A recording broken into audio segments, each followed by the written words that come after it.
스가랴 6장 1절에서 15절입니다. 내가 또 눈을 들어 본즉 내 병가가 두 산 사이에서 나오는데 그 산은 구리산이더라. 첫째 병거는 붉은 말들이, 둘째 병거는 검은 말들이, 셋째 병거는 흰 말들이, 넷째 병거는 어룽지고 건장한 말들이 메었는지라.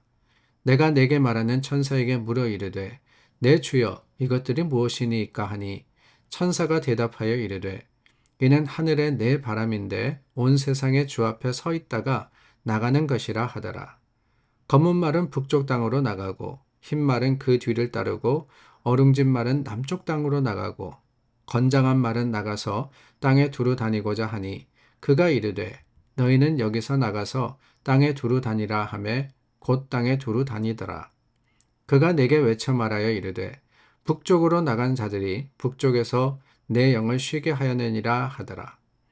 여호와의 말씀이 내게 임하여 이르시되 사로잡힌 자 가운데 바벨론에서부터 돌아온 헬데와 도비야와 여다야가 스바냐의 아들 요시야의 집에 들어갔나니 너는 이날에 그 집에 들어가서 그들에게서 받되 은과 금을 받아 면류관을 만들어 요사닥의 아들 대제사장 요수아의 머리에 씌우고 말하여 이르기를 만군의 여호와께서 이같이 말씀하시되 보라 싹이라 이름하는 사람이 자기 곳에서 솟아나서 여호와의 전을 건축하리라.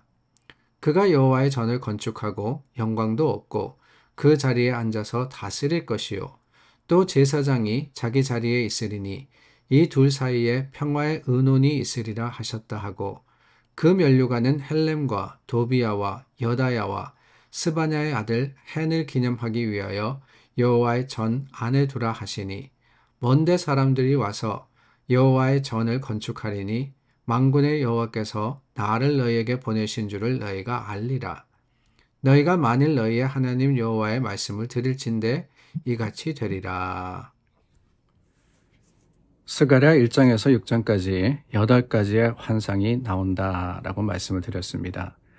오늘 6장에 나오는 병거의 환상은 그 마지막 환상입니다. 내 병거라고 했는데 이 병거라는 것은 전쟁을 치르기 위한 것입니다. 다르게 이야기하면 하나님께서 마지막 때에 하나님의 거룩한 전쟁, 그 전쟁을 승리로 이끌기 위해서 보내신 것이다. 그렇게 이야기할 수 있을 것 같습니다. 내 병거라 그랬죠. 붉고 검고 희고 그리고 아름졌다라고 하고 있습니다. 하나님이 마지막 때 어떻게 심판하실 것이냐. 붉은색은 진노를 뜻합니다. 전쟁이나 피 흘림을 상징하지 않습니까? 검은색은 공고함 그리고 죽음과 슬픔을 뜻합니다. 흰색은 승리와 번영이고 그리고 아름졌다라고 하는 것은 혼란한 상태를 이야기하는 거예요. 이 말들이 건장하다 그랬습니다. 다르게 이야기하면 하나님의 심판은 확실하고 분명하다라고 하는 것이지요. 이 병거가 사방으로 나아가서 하나님의 심판을 행하게 됩니다. 스가랴 1장 말씀을 시작을 하면서 여호와의 사자가 하나님께 물었습니다. 언제까지 예루살렘과 유다 성읍을 불쌍히 여기지 아니하시려 하십니까? 안타깝게 하나님께서 언제까지 이들을 버리실 겁니까? 라고 했는데 오늘 본문에 보니까 북쪽으로 나간 자들이 북쪽에서 내 영을 쉬게 했다라고 했죠. 쉬게 했다. 그러니까 이제는 끝이 났다라고 하는 겁니다. 하나님의 그 심판과 또한 하나님의 뜻이 이루어졌다라고 하는 것이지요. 다르게 이야기하면은 역사를 주관하시는 하나님의 섭리는 반드시 이루어집니다. 어떤 섭리냐? 성경을 통해서 드러난 하나님의 섭리는 다른 게 아닙니다. 악인들을 심판하시고 하나님의 사람들을 지키신다라고 하는 것이지요. 세상의 세력이 아무리 강해 보인다 할지라도 하나님은 반드시 손을 들어서 그들을 심판하실 뿐만 아니라 또한 하나님의 사람들을 하나님께서는 지키시고 또 영화롭게 하신다라고 하는 것입니다.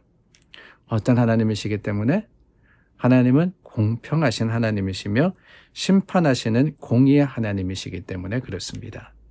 그래서 세상이 아무리 부조리하게 보여도 세상에 일어나는 일들을 보면서 답답한 마음이 든다. 할지라도 여러분 기억하시기를 바랍니다. 잠깐입니다. 반드시 하나님의 심판이 있을 겁니다. 그때, 중요한 것은 그때예요. 지금 우리가 어떤 삶을 살아가느냐, 어떤 모습이냐, 이게 중요한 게 아니라 마지막 때 하나님 앞에서 우리가 어떻게 설 것이냐. 오늘은 우리가 아무리 편안하게 살아간다 할지라도 심판의 날 부끄러울 수밖에 없을 수가 있고, 또 반대로 오늘 우리가 세상의 여러 가지 부조리와 또한 여러 가지 어려움들 때문에 힘들고 어렵다 할지라도 믿음을 지킨다면 주님의 심판대 앞에 우리가 영광을 누리고 기뻐할 수 있는 겁니다. 오늘 말씀해 보니까 이 환상이 끝이 나고 스가랴에게 하나님의 말씀이 임하죠. 뭐라 그러시느냐? 요시야의 집에 가서 면류관을 만들어 대제사장 여호수아의 머리에 씌우라라고 했습니다.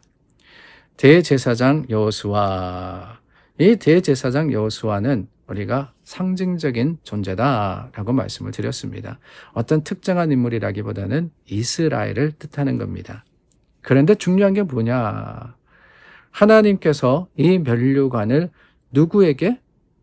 대제사장에게 씌우라라고 하는 겁니다. 사실 면류관이라는 것은요, 왕에게 씌우는 겁니다. 왕이 그 왕권을 드러내기 위해서 쓰는 것, 그게 왕관이라 그러죠. 그게 면류관입니다. 제사장은 면류관을 쓰지 않아요. 그런데 여호수아에게 이 면류관을 씌우라라고 하신 것, 그 의미는 뭐냐? 하나님이 헷갈리셔서 그러냐? 아닙니다. 거기에 다른 깊은 의미가 담겨져 있기 때문에 그래요. 여호수아는 대제사장이라고 했지만 역대 다른 제사장과는 다릅니다. 이 대제사장은 그리스도의 왕권과 대제사장직을 동시에 예표하는 인물이었다라고 하는 거예요. 그러니까 왕과 제사장의 역할을 함께하는, 우리 구약에서 기억나는 인물이 있죠. 멜기세덱이라는 인물. 이 왕권과 제사장직을 동시에 지녔음을 보여주는 것, 그게 바로 면류관입니다. 그래서 면류관을 가만히 보면은, 원어에 보면은 이게 복수로 나와 있어요. 복수로.